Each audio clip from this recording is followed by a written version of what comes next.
mission, solving mysteries in the night. Chasing shadows, finding answers, shining bright light. No one's left behind, in the darkness all alone. With a heart like a siren, she brings the lost ones home. Silent cries in the dark no longer have to be, for justice wheels keep turning, Granny on the beat. Broken voices find their power, call out hope again. When these crime busters run, no victims left in vain. Bravery in her veins, truth she won't disguise. With a fire in her eyes, she's got nothing to deny. Granny fights for justice, never backs down from the call. For the voiceless and the missing, she'll stand tall.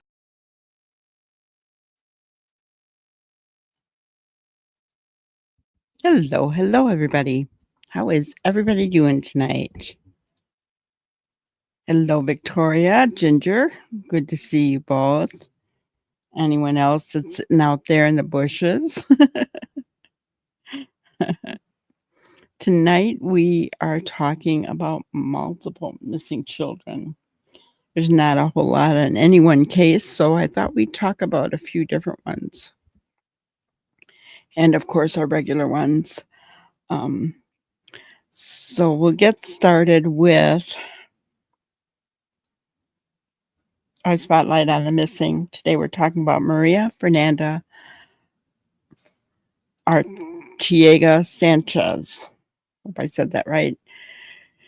She has been missing since yesterday. Last seen in Henrico County, Virginia. She's 13 years old. Maria was last seen wearing a black shirt, black shorts, white shoes, and had a gray book bag. If anybody knows anything about where Maria might be or anything about her disappearance, please contact 911 or the Henrico County Sheriff or Police Department in Virginia. We need to bring our kids home, guys. There's just too many out there. There's just too many out there missing. Speaking of missing, we have 3 young girls that went missing on Friday night, and unfortunately, their bodies were found. They had been picked up by their biological father for a visit. It was supposed to be a 3-hour visit on Friday night, and he never brought them home. And on Monday, they found his truck. And the 3 girls, this is a picture of them with their mother. Really sad. And the father is missing. He's wanted for red rum and kidnapping. His name is Travis Decker. He's age 32, 5 feet 8 inches tall, 190 pounds, black hair, brown eyes. His hair may be in a ponytail. He was last seen wearing a light-colored shirt and dark shorts. He's wanted on 3 counts of first-degree red rum and first-degree kidnapping. The crime location was at the Rock Island Campground near Leavenworth, Washington. He may be dangerous.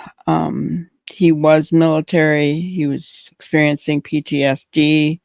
He was currently homeless. He was living out of his truck. They're saying do not approach him if you see him, but call 911 immediately. This case just breaks my heart, guys. Those poor little girls lost their lives because of their dad.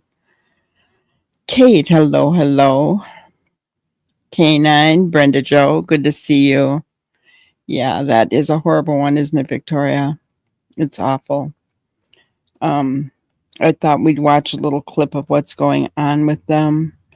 I've been watching to see if, they found him or anything. They don't know whether he's alive or whether he's did himself in typically in those kinds of situations, I think that's what, kind of happens. But I'll go ahead and share this. Credit to News Nation. Started as a search for 3 little girls in Washington state. 3 little girls that the police labeled as endangered missing persons is now a full-on manhunt for just one man, their father, and presumably their killer. We told you last night about 9-year-old Peyton Decker and her 2 little sisters, Evelyn, age 8, and Olivia, age 5. They were picked up last Friday by their dad, Travis Decker, who somehow had a custody arrangement with their mom, even though he was homeless and mentally unstable. He spent his nights in motels and campgrounds and sometimes his truck, police said. Nevertheless, court documents say he was permitted to see his girls every other weekend, but not overnight. And so, on Friday evening, when Peyton, Evelyn, and Olivia weren't back in their own beds, their mother feared the worst. And today, those fears came true when a forest deputy found Travis Decker's truck near a campground. Decker himself. So I do want to say that he picked them up at 5 o'clock. They were supposed to be back by 8 p.m. She tried to call him. It went to voicemail. At 9:45, she called the police. So she gave him a little bit of time, which is understandable. That wasn't that long. But then she called police, right? Now, she did not think that he was going to harm the children. They have been getting along very well. He was, communicating with her, as far as the kids go. He would go and see their soccer games, things like that. So she had no idea that they were in any kind of danger. And I think because of that, they did not put out a Amber Alert. This has gotten to be a big issue lately, this Amber Alert stuff, guys. I don't know if they need to clarify their qualifications for an Amber Alert or just what needs to be done, but it seems as though there's been issues lately, right? People have been, we know Malaya was asking for an Amber Alert and they said they don't, qualify under that. And I get that because they're saying things like, every time, a non-custodial parent comes home late with a kid, we can't just issue an Amber Alert. And I get that, right? That makes sense. It can't be done for every single case, but it's just horrific, So let me see. Scary and desperate dude. Yeah. If he is still alive, that he's probably scary and very desperate now that he's taken the lives of his daughters. I can't even imagine what's going on in his brain now, right? He should have never been unsupervised with them. I know. There was even a court document that said that he had to, it was a parenting plan that said he had to take mental health classes and anger management classes, and he refused to sign it. But yet, he was still able to see his kids.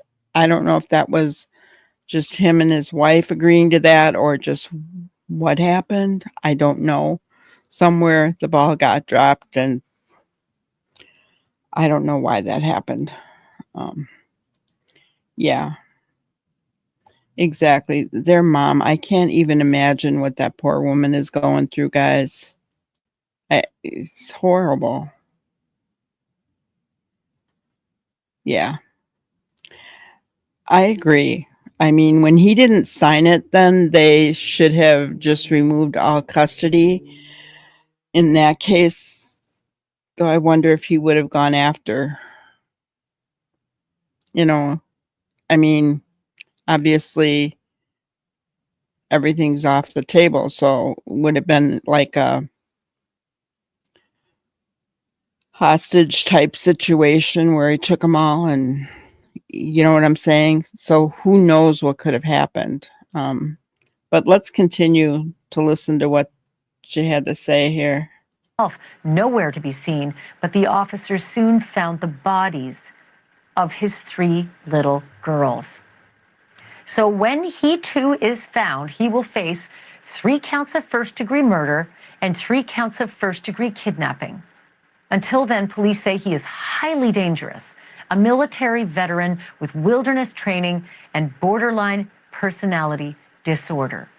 Which brings me back to the gut-wrenching question of how he had unsupervised visitation privileges in the first place. Joining me now is former judge and prosecutor Tarlika Nunes-Navarro. She is now the dean of the St. Thomas University College of Law. Judge, that's the question. How on earth could a man like that, who is homeless and who has borderline personality disorder, be given unsupervised custody of 3 little girls? Well, hi, Ashley. Thank you for having me on. I wish it was under different circumstances. This one is a tearjerker, and my heart goes out to all of the parties involved. As a former judge, I can tell you, every night we go home making sure that, doubting and thinking, what could we do differently, hoping that something like this doesn't happen. Many cases look like this on the front end, and they don't end up like this. And many cases don't look so bad and they end up like this. And so it really is shameful knowing that this could have been prevented. So, when we look at visitation rights and creating parenting plans, always have to think about the best interest of the children, which also means weighing the consideration of that child's right to have the father and the mother both in the lives of these small children. And so we look at many factors, and of course, there were a lot of red flags in this case, and that is the sad part that we're dealing with here. I mean, the best interests of the child, I keep coming back to that, and sending them off unsupervised with a homeless father for whom it's a little hard to knock on a door to say you're late with the kids. I do not get it. Which brings me to my next question. Not that a wrongful death lawsuit and massive settlement would ever make that mother whole again, but is that a possibility here?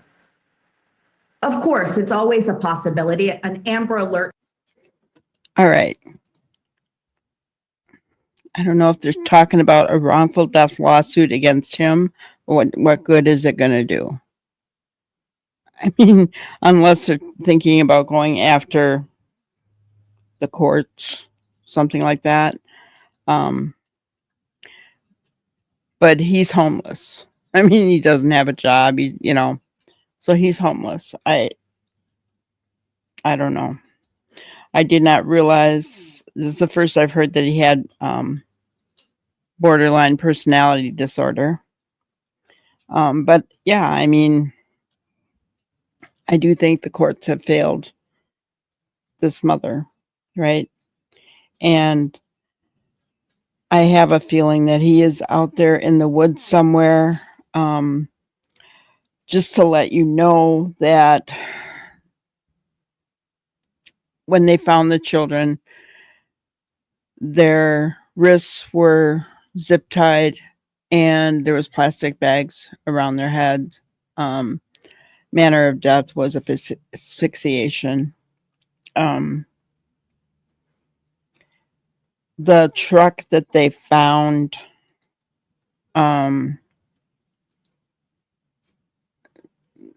had 2 bloody handprints on it, and don't know yet whose handprints those were.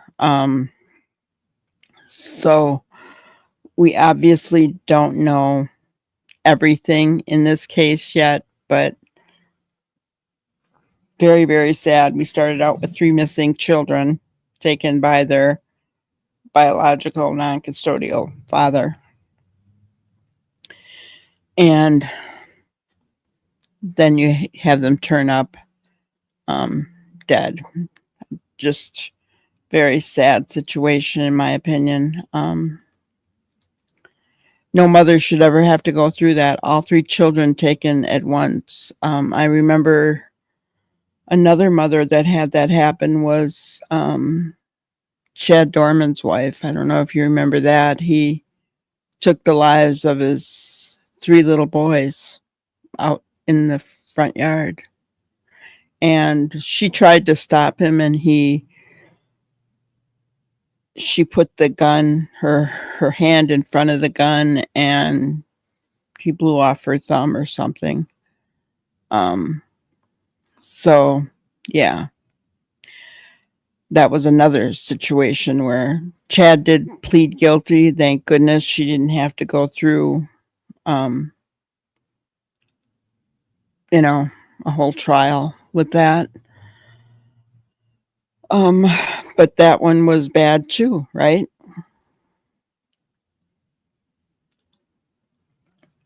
I heard that they had been strangled. Well, I don't know.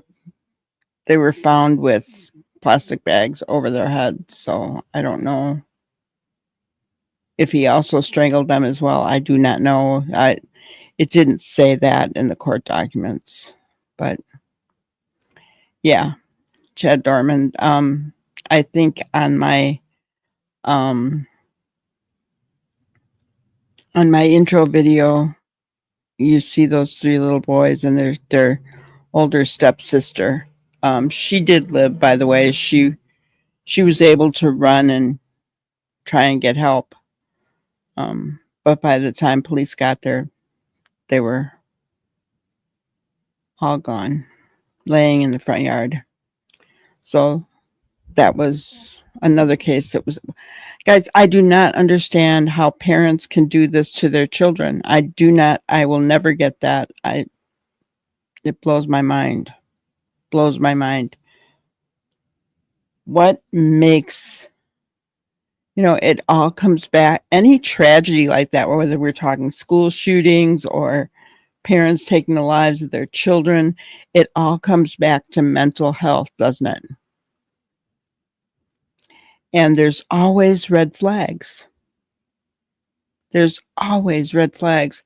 How many school shootings have we seen where,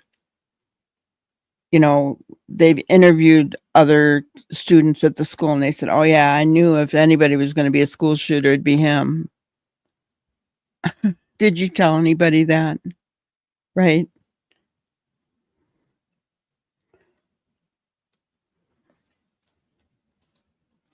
Yeah, that's true, K9. They were very professional. Can you, and this is something that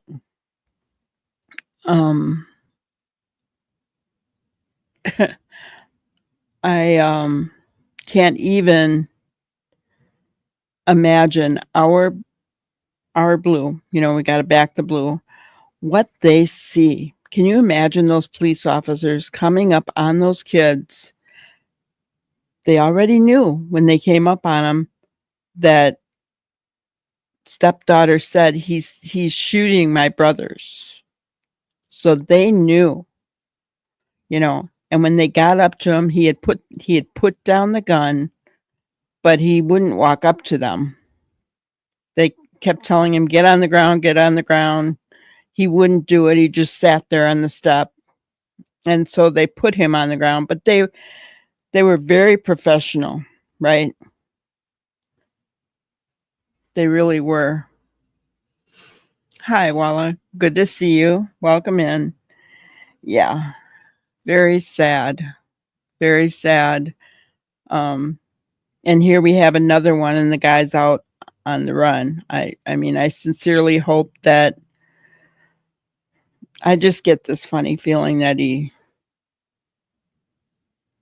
taken his own life in the woods. But I mean, they've been searching since Monday, guys. So the thing is, he does have wilderness training experience from the military. They don't know if he's armed. Where the blood came from on the door of the truck, I don't know. We don't know yet. So I don't know. Just I pray that he is found as well, so that people are not people who live in that area are not afraid, right? Because if you knew that a man killed his 3 kids and he's out on the loose and he could be anywhere around your area, that would be scary, you know? It would just be scary. I'd I'd be afraid to go outside, honestly. That would be an awful thing. So pray that he gets the help he needs. The next one I kind of wanted to talk about. I'm sure you guys remember this face. Madeleine McCann, beautiful little girl. She was 3 years old. Went missing in Portugal. She and her family were on vacation. Her and her little brother were sleeping, or allegedly sleeping, and her parents had gone to dinner. When they came back, she wasn't there. Now, I'm not even going to go into how I feel about parents going out to dinner and leaving their kids back at, not even at their own home, alone, but I just won't go there. But they are doing a renewed search. They do have a man that is currently in custody for R and SA assault of unrelated charges to Madeleine. But he's going to be getting out of prison in September. And so now they are doing radar ground search technology, sonar on the ground or in the cabin around where he was, because he was in that area at the time that Madeleine went missing. That's expensive, as you guys know. We talked about that in Sebastian's case, right? And I mean, a whole new search is going on for Madeleine, which is amazing.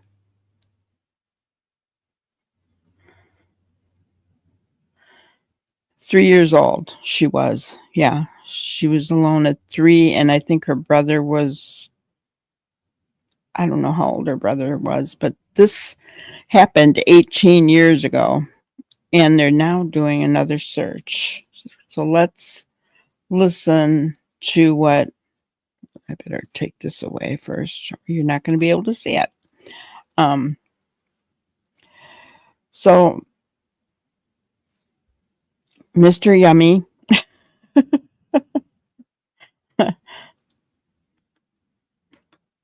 did a video on this today, so let's go ahead and listen to what he has to say about the whole scenario. German police investigating the disappearance of Madeleine McCann are carrying out new searches in Portugal this week. The 3-year-old went missing from a holiday apartment in Praia de Luz in the Algarve in 2007. The prime suspect in the investigation is Christian Bruckner, who is serving a prison sentence in Germany for the rape of an elderly woman in the same area of Portugal.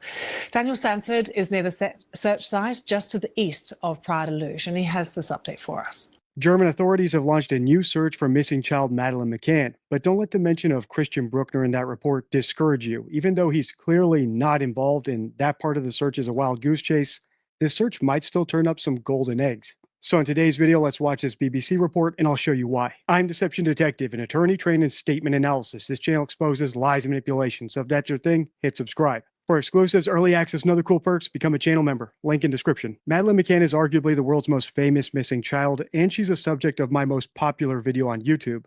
So before we watch this BBC report, rather than recapping the case because I'm pretty sure we're all familiar with it, here's a quick recap of my opinion of the case, just so you understand why I think that this search is misguided, but might still turn up some good evidence. In my opinion, based on my analysis, I believe that Madeleine was accidentally killed by her mother, Kate.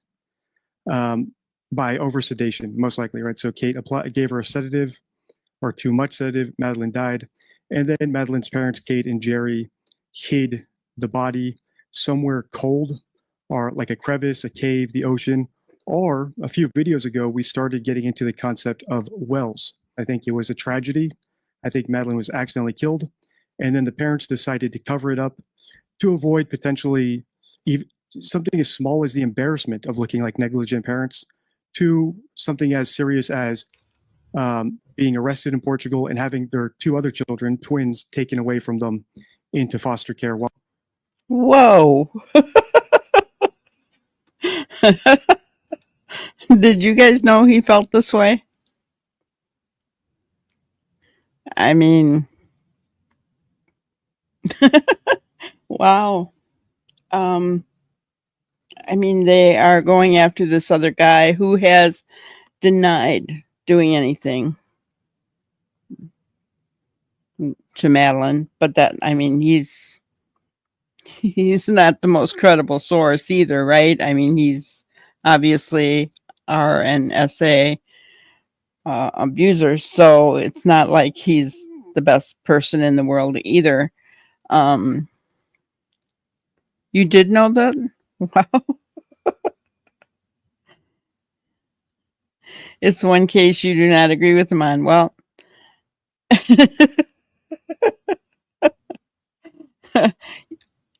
I mean, honestly, guys, I did not watch this, obviously, before I showed it to you. So I did not realize that that's what he's thinking. We'll go ahead and finish it. It's not that long, but I did not realize that he thought that. Yeah, I mean, that blows my mind, honestly. While they're in a Portuguese prison. So that's been my theory for over a year now, that the parents are responsible for Madeleine's death because of neglect or recklessness, and that they hid her body to protect themselves in the most efficient way they could, most likely down a well. But that doesn't mean I haven't tested my theory against others. For instance, I looked into Christian Bruckner a year ago when the Germans first announced that they think he kidnapped Madeleine McCann, and their case was completely lacking. Rather than getting evidence and then finding a suspect, they found a suspect, and now they're still out here looking for evidence. More recently, I debunked the claims of Julia Wandel, a Polish hoaxer or schizophrenic who claims to be Madeleine McCann. The closest theories to my own are that of friend of the channel, Pat Brown, and frenemy of the channel, Bert Stellander, except I don't think Madeleine was buried because I think that's completely impractical, which is why I think, as morbid as it may sound, Jerry either put her down a well or into a crevasse or into the ocean. In extreme situations, people are capable of doing extreme things. All right, without further ado, let's watch. Daniel Sanford is near the search site just to the east of Praia da Luz, and he has this update for us.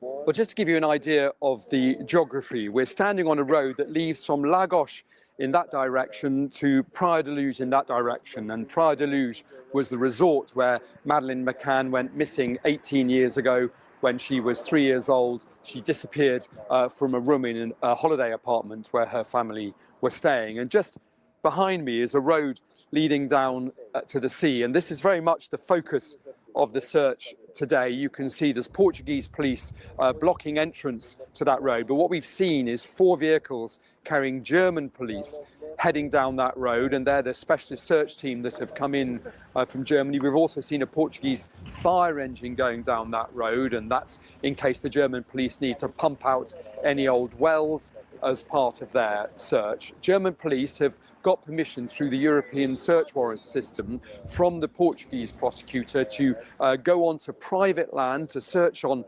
private land, and there seems to be a focus around a disused farmhouse as part of the focus today. We've seen a large blue tent that German police have set up as their base for the search operation this week. They've said that they'll be searching today through until Friday. As I said in the intro, this search is bittersweet. The bitter, it's short, and it's centered around someone who clearly did not kidnap Madeleine McCann because she wasn't kidnapped. The sweet part is they now have access to private property and they're actively pumping wells, something I've never heard of before in this search and something I've been asking for over a year. But it gets more bitter and more sweet, so let's keep watching. They've said that they'll be searching today through until Friday. So it's 4 days of searching. We've not been told of any specific intelligence that the Germans are basing their search on, but we do know that Christian Bruckner, the man that they say is their main suspect in what they call a murder investigation into the disappearance of Madeleine McCann, is due for release from prison in September. This is a man that they believe is responsible. He is serving time in prison for R and for SA, unrelated to Madeleine. Or possibly, if he doesn't pay a fine until early 2026. So less than a year for German police and prosecutors to get enough evidence to bring a charge against Christian Bruckner and to put him on trial. And I think that's probably the main reason for the searching this week, not necessarily because they've got any very specific intelligence, but they felt that they needed to come back and do another search through the disused buildings, through the deep wells and water tanks and so on in this area. The last time German police were in the Algarve, they were very focused on a reservoir that's quite some distance from here, and that was because that was a place that Christian Bruckner was known to go and camp, and that was a very specific focus search. This seems to be a much more generalized search this week, and it'll go on until Friday. That's the latest from Praia de Luz with Daniel Sanford. Once again, bittersweet. The bitter part is that they have zero intel about what happened to Madeleine, and this is a wild goose chase. But ironically, that's also the sweet part, because now they're searching more generally, rather than just places where Christian Bruckner lived or hung out, which was always misguided no matter what they say. And I'll link one of my videos breaking down their case against Christian on the end card, so you can see why for yourself. That's the latest from Praia de Luz with Daniel Sanford. Let's bring you more on the investigation. We can take you live to Berlin and join our correspondent there, Jess Parker. Jess, this is one of the world's highest profile unsolved missing person cases. So much interest in this case again, and a lot resting on the German police. What is the latest that they're saying? Yeah, you're right. A lot is resting on the German police. It was 5 years ago that German authorities identified publicly Christian Bruckner, or sometimes referred to as Christian B at the time, as a suspect in the case. Daniel was just saying German investigators have classed this as a murder inquiry. However, in the 5 years since Christian Bruckner emerged as a he has never been charged, and he, as we've been reflecting, denies involvement in the case. Timing, I think, now is very important for the German authorities here.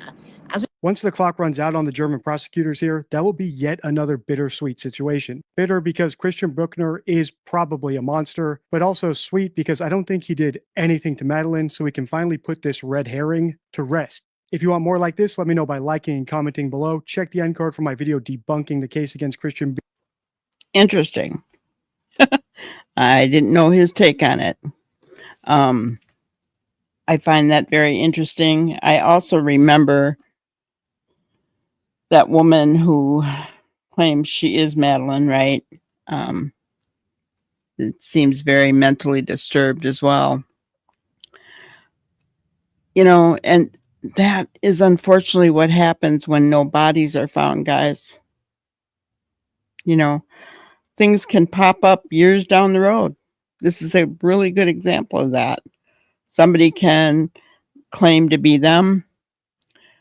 You know, doing a search after 18 years, I don't, you know, why did they not search the wells before is my question, right? So I did not really follow the case in depth. I just knew some of what went on. So to say whether I agree or disagree with Dee Dee on this one, I don't know, right? But I understand, Kate, why you feel that way. It kind of blew my mind when he said what he said. I'd like to know why he doesn't think that Madeleine was kidnapped. Is it maybe the same reason why we don't believe Sebastian Rogers was kidnapped? I mean, I don't know, right?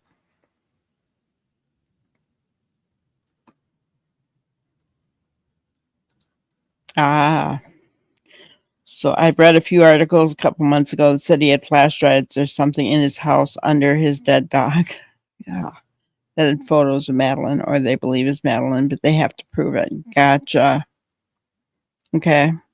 Well, interesting. Hello, Kent. Good to see you. I mean, we just and that it just blows my mind. I don't know. All I can say is so many things can happen when the bodies are not found, right? Things can come up years later that just aren't good. And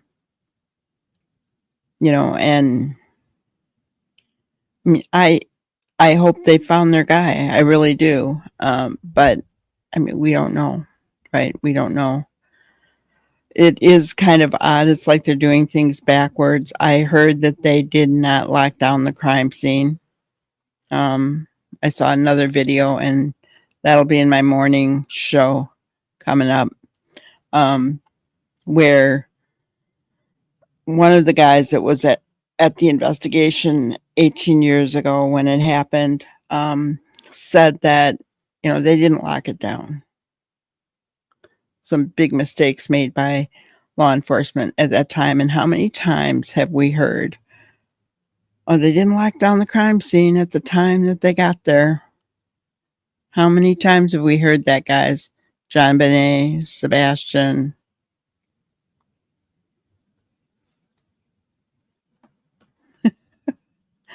I'd have to listen to all of his. Yeah. I don't have time. Not unless I'm going to do, if I would decide to do a full in-depth on Madeline, maybe.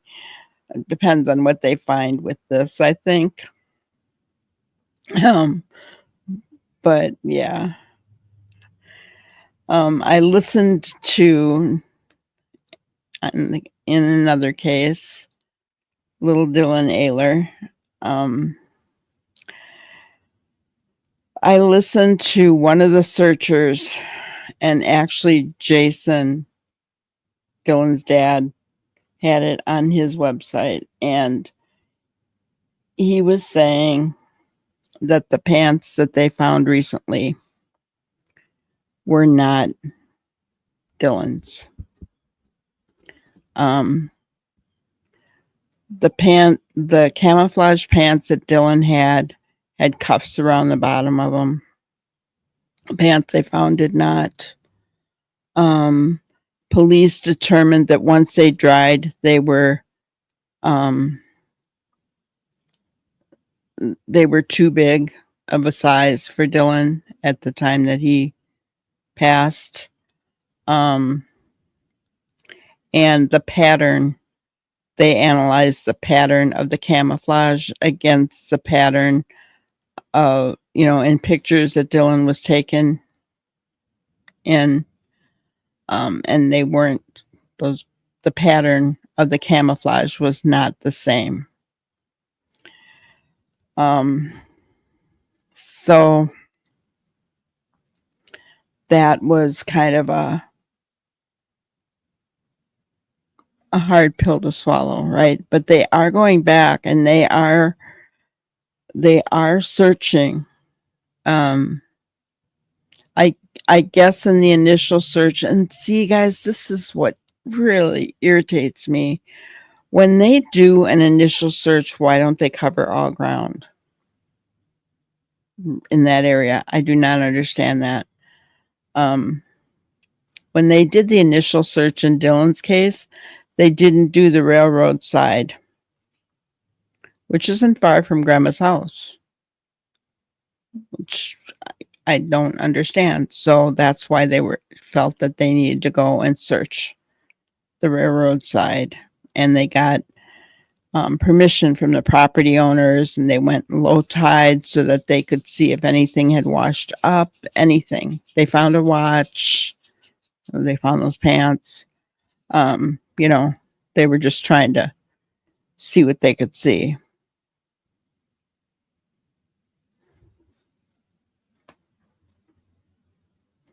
Yeah. I feel bad for Jason.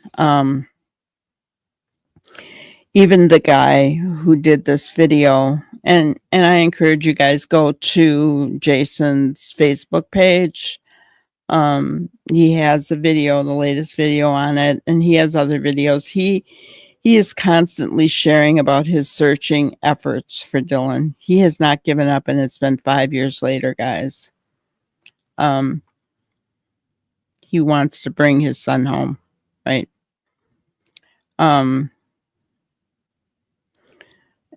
So I encourage you, go to his Facebook page. It's Jason Ehler is the last name. I friended him so that I could, keep up with updates on his ongoing search for little Dylan. I feel my heart breaks for him. But even the guy who did the searching said, Jason does tend to get excited, maybe say or do things that he shouldn't in the heat of the moment. He said, but let's all remember that we do not know what it's like to lose a child. And when you're in the heat of that moment and, things are not going the way that you feel that they should, it's really hard to control your emotions. And I agree, right? I can't even imagine. We've seen, Seth be in the heat of that moment when he starts thinking about things, and then he starts sobbing, guys. We've seen it. We've cried with him. So when a parent is doing this, because of the loss of his son. Now it's different if you're going after other people and being obnoxious. That's a whole different ball game. But when they're angry and they're talking about searching and that kind of thing, whole different scenario. And my heart goes out to them. My heart goes out to Jason, to Seth, the poor mother of those babies today. I can't even imagine what she's going through, learning about that, right? I can't even imagine it. And then, we talk about little Michael Monkey Vaughn, right? Another one who, I think everybody pretty much knows who's responsible, but it's getting evidence to hold those people responsible is a problem. Yes.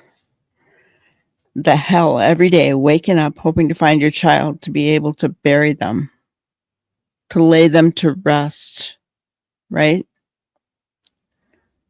And to not, I'm trying to think of what Jason called it. Of course, it escapes me. I should have wrote it down. But there's a term for that. And yeah. I can't even imagine that. I can't even imagine it.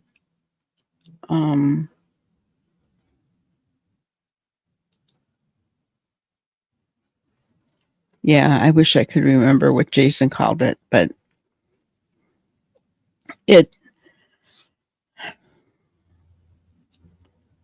none of us, I don't think, unless we've been through it, can ever understand the pain, the suffering, the agonizing, the terror, not knowing what happened to your child, any of it. I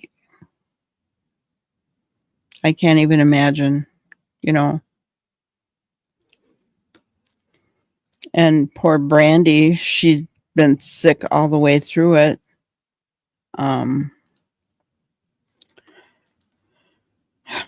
And then we have Sebastian. Share my screen on this one because, let's see, at Night did put out a link on the 2nd. They've been putting out different links on how they're restructuring their business, that kind of thing. But this is the first about Sebastian in a while. So this was on June 2nd. We aren't going anywhere until Sebastian Rogers is found. To the lowlife who took him, your days are numbered. We'll hunt you down, and when Sebastian's home, we'll spit on your defeat. I second that. How about you guys? We'll spit on his defeat, right? And they give you the numbers to call if you know anything. All tips will be handled with the utmost confidentiality. Your input, no matter how small it may seem, could play a key role in understanding the events surrounding Sebastian's disappearance. At Night remains fully committed to gathering helpful information to support the efforts to locate Sebastian Wayne Drake Rogers. Your vigilance and cooperation are critical as we work toward finding answers. Together, we will make a difference.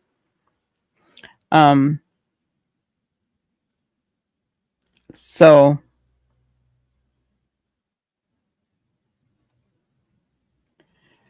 that was that one. There was also a new FBI poster. Let me pull that up. That came out. And this is it. So they updated the pictures basically. February 26th is when he was last seen. So everything else is pretty much the same.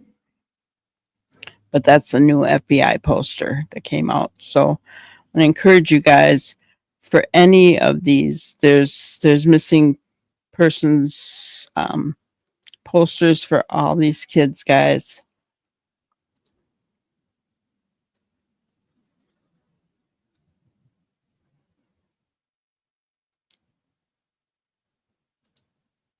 Aw, K9, I'm so sorry. Sorry for your loss, hon.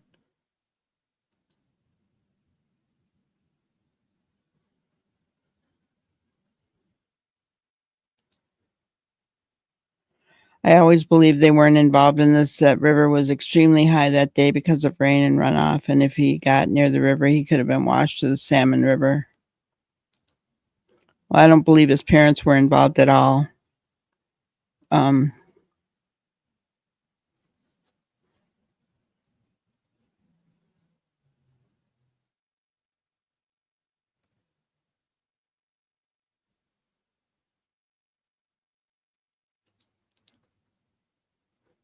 You've lost steam since they arrived at Night. Yeah. I don't know.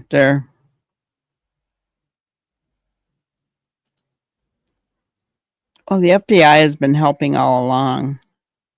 But, I mean, I don't know.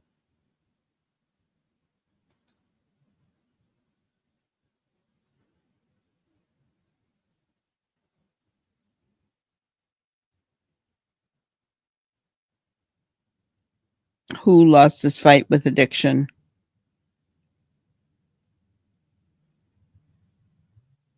Oh, your friend. I'm sorry. Yeah. That's hard. That's hard. It's really hard.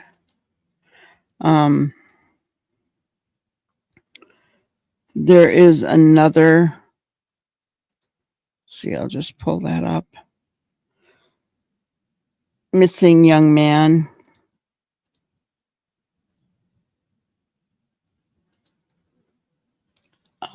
Last seen March 30th. He's 21 years old. Jonathan Huang. He kind of disappeared overnight, just like Sebastian did. He has high functioning autism, but he cannot, I mean, like, he doesn't know his address. Kind of the same things like Sebastian, right? He doesn't know how to cook, take care of himself, that kind of thing. He has to be told to do those things, right? But he's 21. He's got white, Asian, brown hair, brown eyes, 5'10", 135 pounds. Yeah, and t-shirt and pants, slip-on shoes, a mole on his right inner forearm. And he does respond to his name. His dad, again, his dad is out there just begging for people to share this flyer. I did share it on my post, guys, so if you could share that, that would be awesome. Even you can see here that his dad has his own phone number. He's worried about him, right? In this case, they do think he was being groomed by his online activity. And then he went off to meet them because he was acting a little differently the night before. His dad was asking him questions, but he didn't pick up on anything really bad, but he was asking him questions. So, help share his information. I can only imagine that, he is the only social circle that he has is his immediate family. So he's not used to being around other people. So I realize he's not a child, but in some sense you could say he is, right? So I don't know, how old he is mentally, but it just breaks my heart that we have all these children, right? Yeah, Jonathan's family seems so nice. Yeah, they really do. I did a morning video on it too. You guys will see coming. And his dad is just so sweet. And one of the things his dad said that I loved was they asked him how he is doing, how he is holding up, and, has the community been giving them support? And he said, our community has been very supportive. He said, it's not about us. He said, it's about Jonathan. And I about lost it, guys, because he was, and Seth has said the same thing, right? It's about Sebastian. It's about Jonathan, right?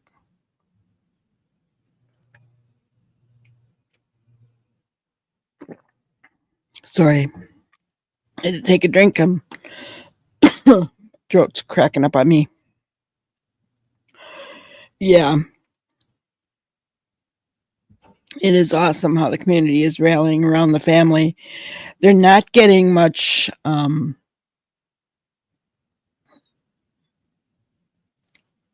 news reports out. They're not getting a lot of social media presence, that kind of thing about Jonathan, which I don't know, may not be a bad thing when you think about what's happened in Summer's case, Sebastian's case, beginning to happen in Jack and Lily's case.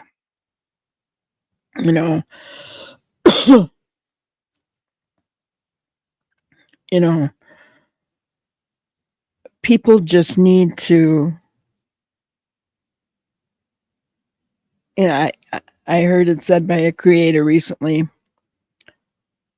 what is going on in the world that if you disagree with someone, it's all hate now, right?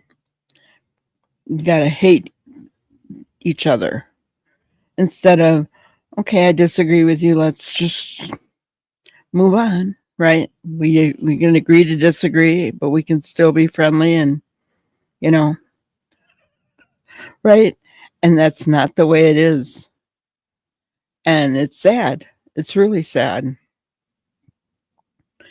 The creators going after each other, even in Jack and Lily's case, like, stop already. Enough. That's why I won't get involved in it, guys. That's why I didn't show all the text messages. Doesn't matter. Those text messages do not help us find Lily and Jack. They don't give us any insight into where the kids are. So, I don't think it's even important to talk about them. You know, what happened on the day that Lily and Jack went missing, totally different. We listened to what the cousin had to say. What did we decide? We decided that it just showed us all the things that we didn't know. Hello, Jersey lady. Yeah. Jonathan's family seems so nice. So nice. They don't deserve to be going through this. I can imagine how worried they are about him, especially if somebody was grooming him.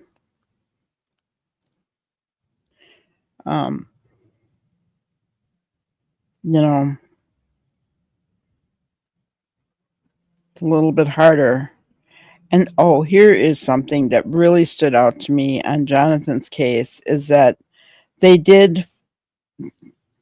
were able to raise the funds to be able to get the legal work done to have guardianship over him. You know, I mean, they didn't think about that before. And what ended up happening is, like, when they called to get the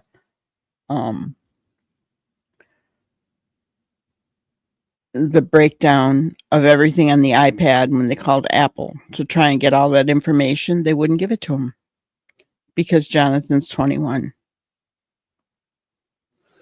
And the police weren't willing to go against that either, even though they know that Jonathan is autistic.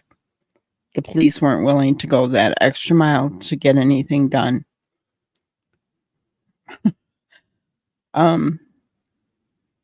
So if you know anybody out there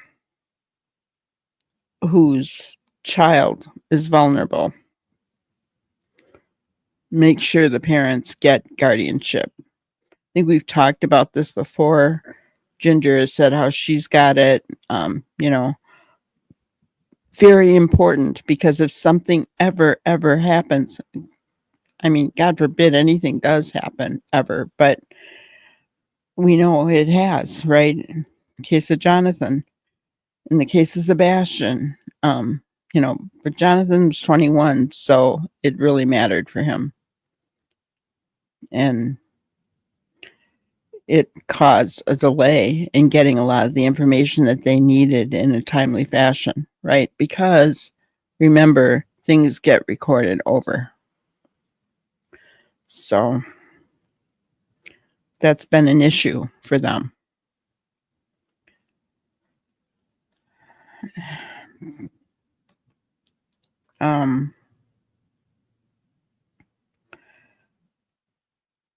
But end on this note with these guys,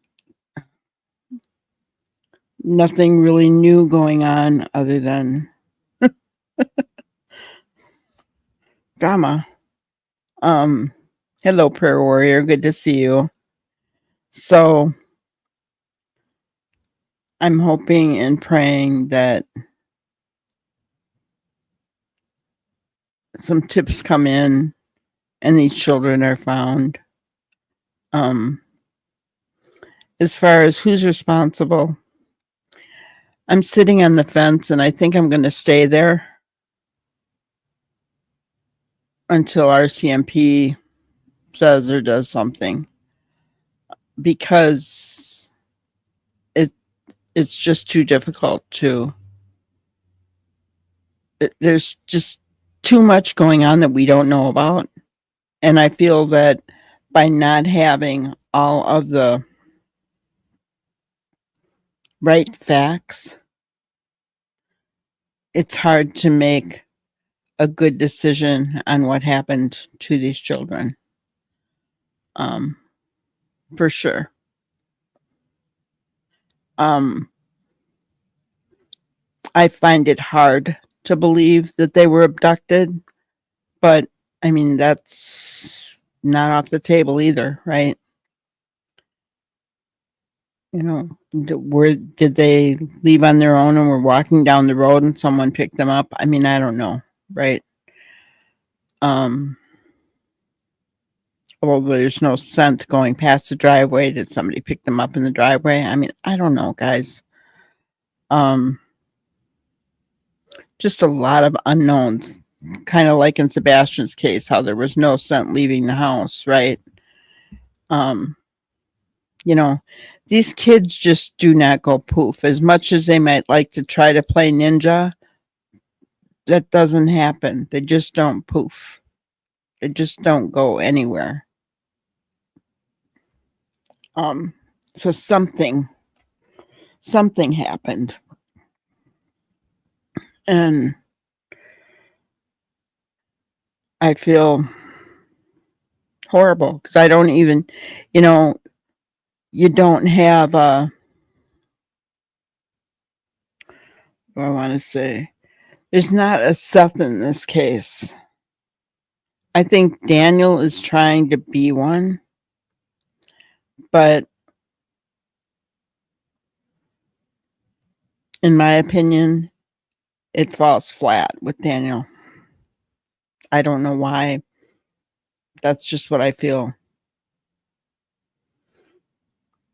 I agree, Jersey lady. Yeah. Can you imagine? She never would have thought when she let her 3 kids go at 5 o'clock this past Friday night that she'd never see them again.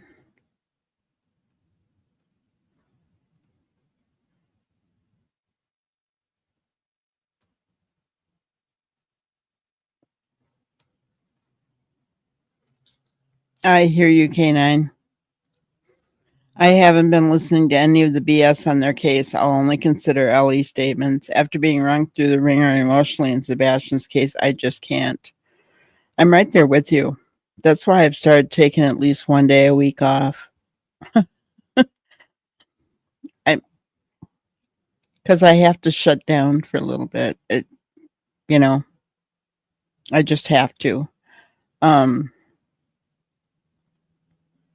And yes, Sebastian's case did put us through the ringer emotionally, mentally, and that does affect us physically, guys, whether we realize it or not. You know, and it's hard not to talk about him, but there's nothing to talk about. All I can do is bring up you know, a thing here, a thing there, and there's just nothing to talk about with them. I'm not going to keep rehashing all the old stuff. It doesn't help anything. It doesn't. We know as much as we're going to know until Sebastian comes home, in my opinion.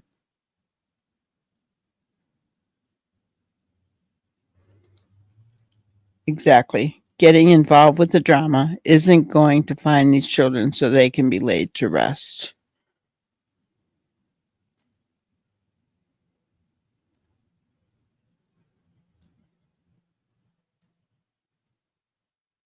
Been listening to Lori's trial drama. For those of you who don't know, she's talking about Lori Vallow Daybell. Poor Lori is sick, K9. Come on. She's sick. She can't stand. She has a bad headache. But I will say this. So think about this. Have you guys seen the picture of what Lori's cell looks like? Everything is stainless steel, right? Can you imagine being really sick? You know, like, I had COVID. That was pretty bad. Being so sick and you're not in your own home. You're in a cell where there's no toilet seat. It's stainless steel. It's probably cold as all get out. Can you imagine? I can't even imagine being sick in those kind of conditions. It's bad enough being sick. I don't like being sick. I'm a baby. But being sick in those conditions, right? I can't even imagine it. She can still run her mouth. The judge has the patience of a saint. I will never feel sorry.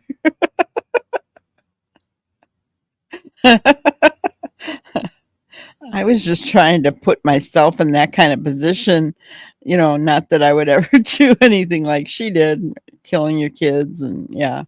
I was just trying to imagine how being sick in a prison would be horrible. But I get what you're saying. I don't feel sorry for her either at all.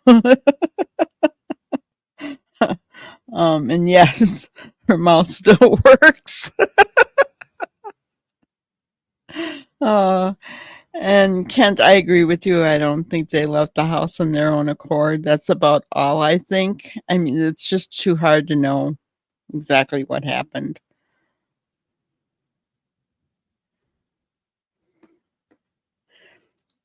I agree with you.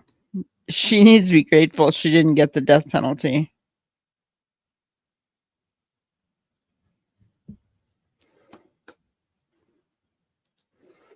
Well, exactly, Kent. And I'm not going to. I'm not going to keep saying the same thing day in and day out. We need more information. In Jack and Lily's case, Sebastian's case, right? We need more information. I know. That judge is a saint, and she even tried to have him taken off the case. And then he even kind of said something about, okay, well, even if we have to delay this case, which I'm not willing to do, I'm still going to be your judge. He was kind of letting her know, if you're doing this to try and get me off the case, that's not going to work, because I've been ordered to be the judge on your case. But yeah, I heard her say, you're welcome to come and check out. I think I'll pass, he said. That was so funny. You know who I do feel sorry for is her son, Colby. I can't wait for this to all be over for his sake, so he can just move on with his life. He'll never forget that his mother existed, but he has determined in his heart and his mind he's not going to have any more contact with his mother. But he's going to be attending the trial here and there. So the poor guy, and he does talk about it. Hello, Neural. Good to see you. So yeah, Lori, something else. And we will keep up when things start moving, whenever she gets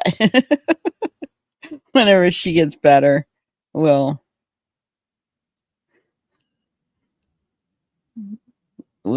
will stay tuned on what's going on with the trial. I'm looking forward to this one because I really felt bad. She's being charged with conspiracy to red rum Brandon Boudreaux, who was her niece's husband at the time. And Brandon was married to Melanie Boudreaux, who was Lori's niece. And they had, I believe, was it 5 children together? And Lori got Melanie all wrapped up in her delusions of being one of the 144,000. And Brandon was questioning it. So Brandon conveniently became dark and they put a hit out on him. And they sent Lori's brother to try and kill him, but it didn't work. And in the meantime, Brandon and Melanie ended up divorced. And I felt so bad for him. The poor guy lost his whole family because of Lori and almost his life. It's horrible. Horrible.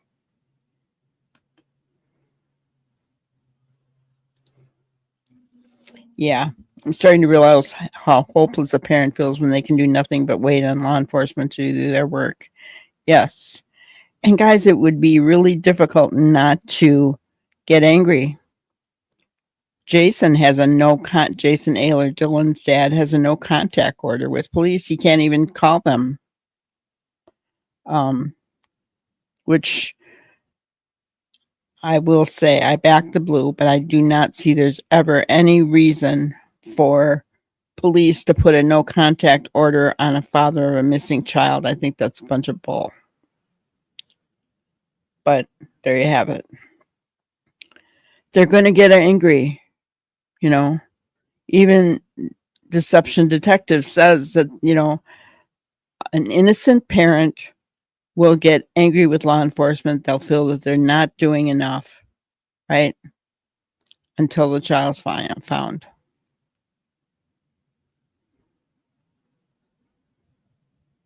So, yeah, I agree. You've got, you know, thank goodness that Dylan has Jason, that Sebastian has Seth, because these 2 kids that are on the screen right now do not have a Seth or a Jason. Actually, Jason's been talking about these 2 kids, which is really sad.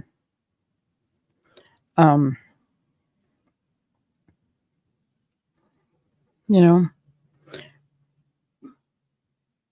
Michael Monkey Vaughn has Brandy, right? So every missing child needs a parent that will be their voice.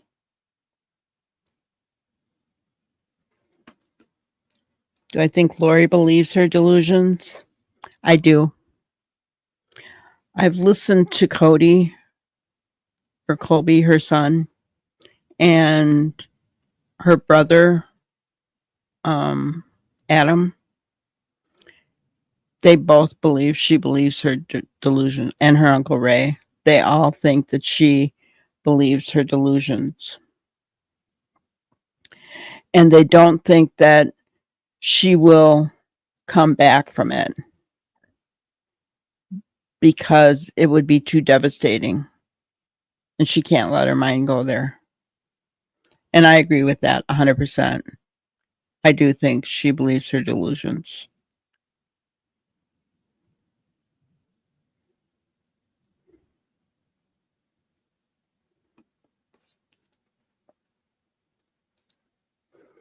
Yeah.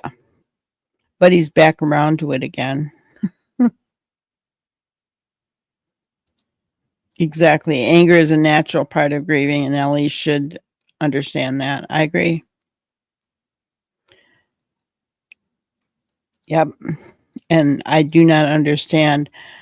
You know, I don't know what happened. Okay. I do not know what happened. I didn't even look into it to see if there was anything about why police got a no contact order against Jason.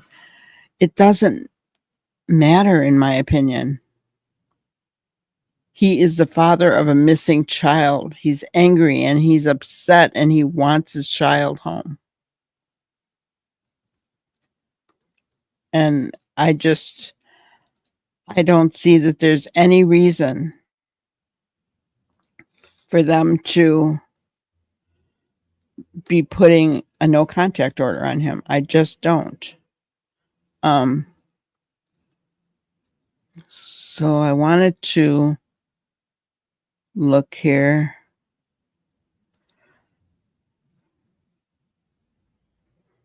Because there was something that he said, Jason did.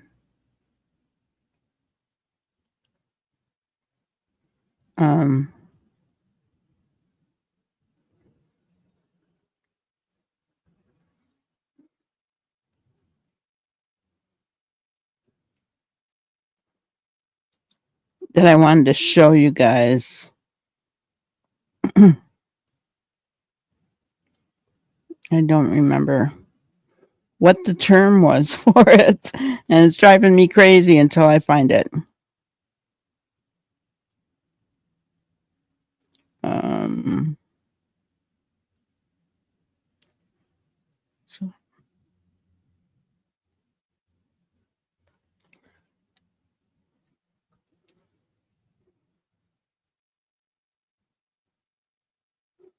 And he also, I mean, he's had people message him and say, Dylan's at my brother's house, and you know, that really gets him going.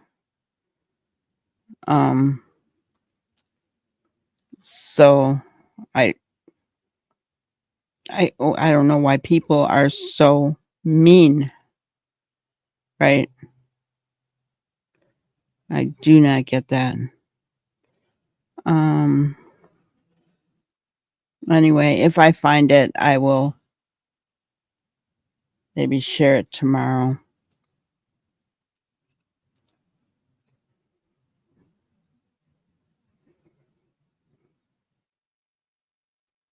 But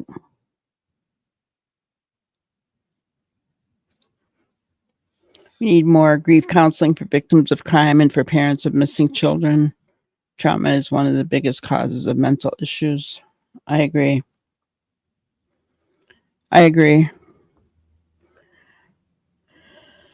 they going to go, though? When you look at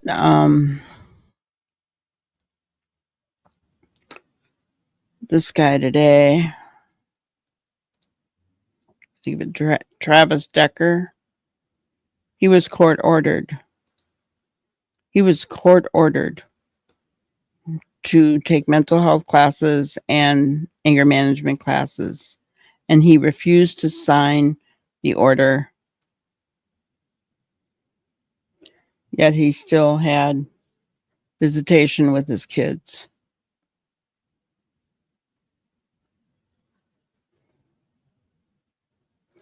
You know, he's a dude that looks pretty built, right? I don't know, guys. I'd be afraid if I saw him in the woods. But this man took the lives of his own 3 children.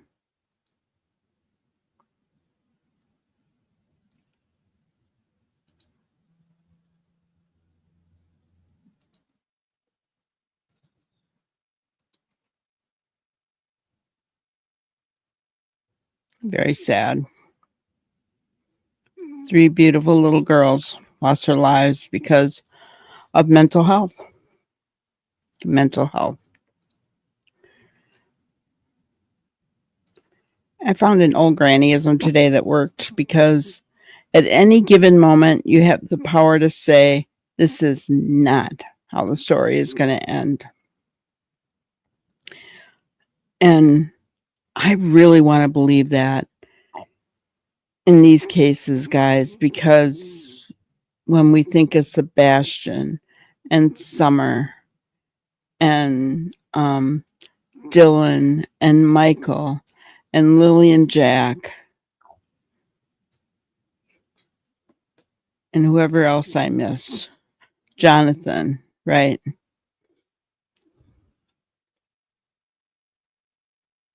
I don't want the story to end with them missing. I want to see them brought home to their parents so that they can. The best case scenario would be that they're alive, but we don't know. CPS in the family court system is broke. I agree with you, Neuro. It's like it's gone from one extreme to the other. I remember way back when my kids were little, you didn't hear much about CPS, but when you did, they came in and they took somebody's kid away for, it seemed like, no reason at all, right?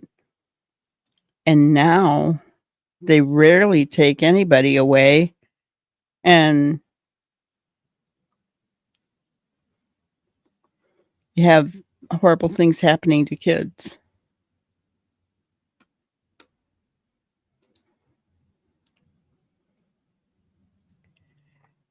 Changing some laws to force treatment, but here's the thing.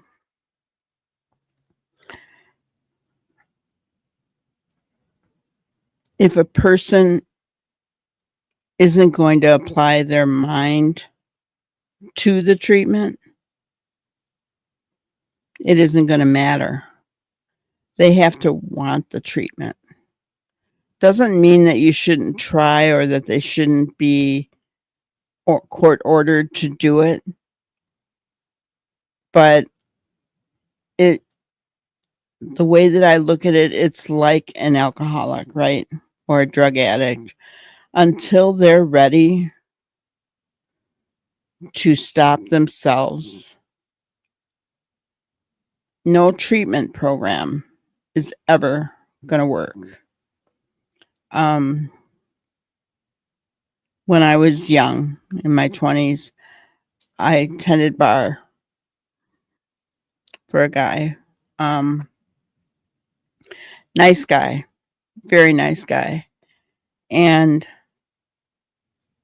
he had been, he was a drunk. He was just a drunk. He was an alcoholic.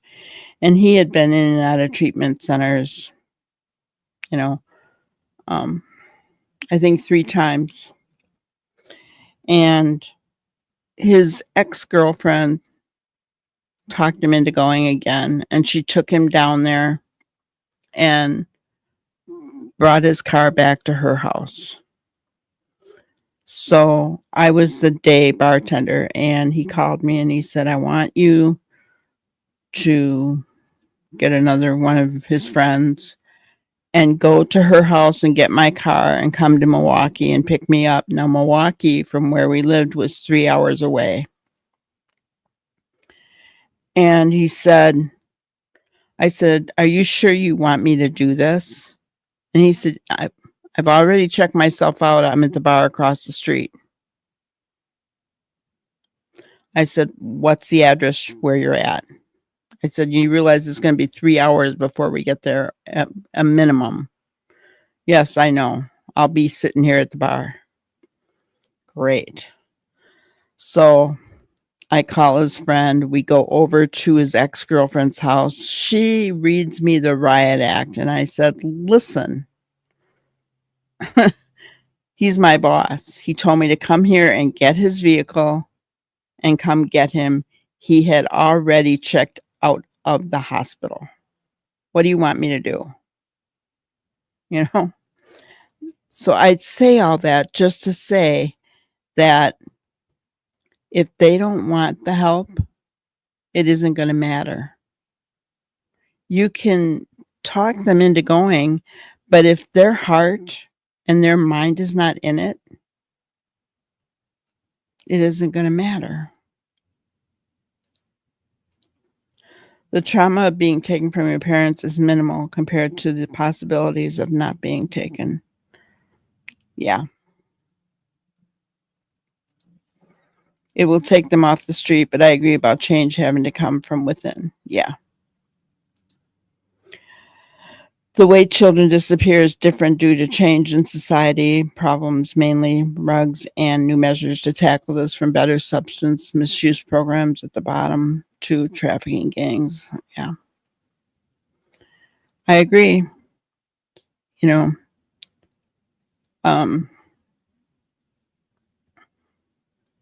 yeah, I mean, I don't know what the answers are.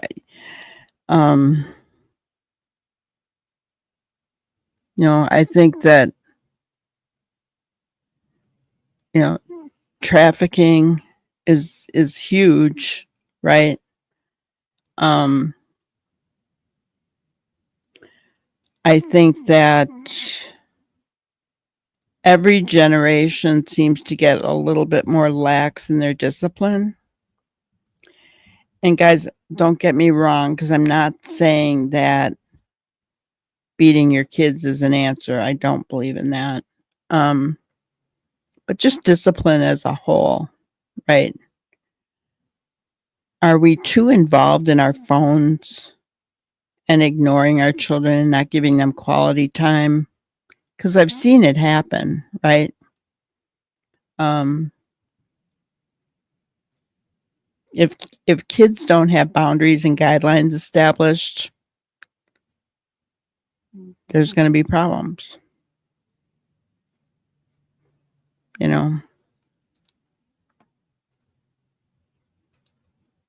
Yeah, I agree. Education is important.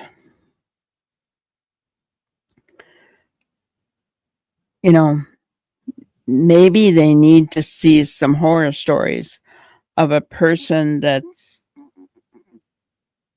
their skin is falling off from rugs, right? I've seen those. Of a person even with alcoholism not being able to quit and ending up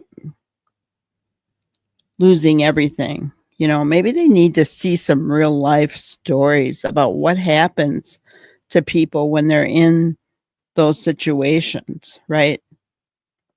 That are abusing those things. Hi, Bobby. Good to see you. No real news for today about Jack and Lily at all.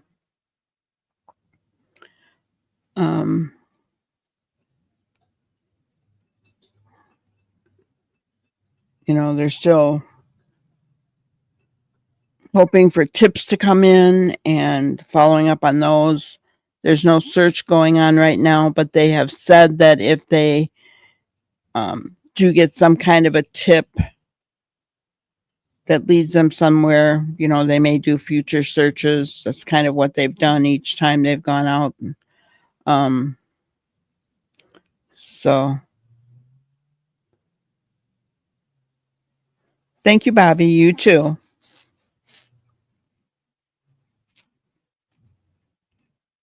Ex-addicts come into school and give talks. That's a good thing.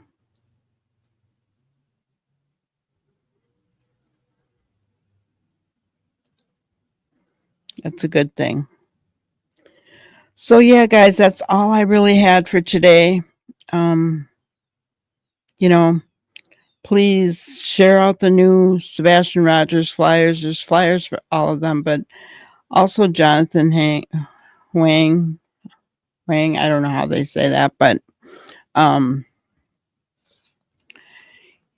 his dad really wants to get his name and his face out there so that if anybody does see him, can bring him home.